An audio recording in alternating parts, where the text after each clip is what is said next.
শ্রী শ্রী ঠাকুর অনুকূল চন্দ্রের অতুল চরণে কোটি কোটি প্রণাম।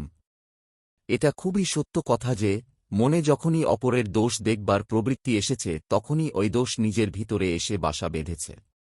তখনই কালবিলম্ব না করে ওই পাপ প্রবৃত্তি ভেঙে চুরে ঝেঁটিয়ে সাফ করে দিলে তবে নিস্তার, নইলে সব নষ্ট হয়ে যাবে। তোমার নজর যদি অন্যের কেবল কুড়ি দেখে, তবে তুমি কখনই কাউকে ভালোবাসতে পারবে না।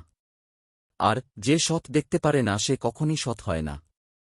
তোমার মন যত নির্মূল হবে, তোমার চক্ষু তত নির্মূল হবে, আর জগৎটা তোমার নিকট নির্মূল হয়ে ভেসে উঠবে।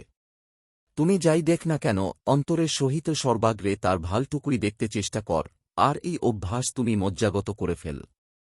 তোমার ভাষা যদি কুৎসাকলঙ্কজড়িতেই হয়ে থাকে, অপরের সুখ্যাতি করতে না পারে, তবে যেন কারো প্রতি কোনো মতামত প্রকাশ না করে।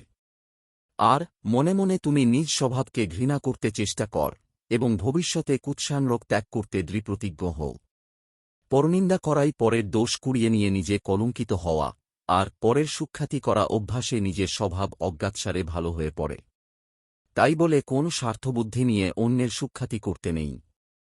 সে তো খোসামদ। সেক্ষেত্রে মনমুখ প্রায়ই এক থাকে না। সেটা কিন্তু বড়ই খারাপ, আর তাতে নিজের স্বাধীন মত প্রকাশের শক্তি হারিয়ে যায়।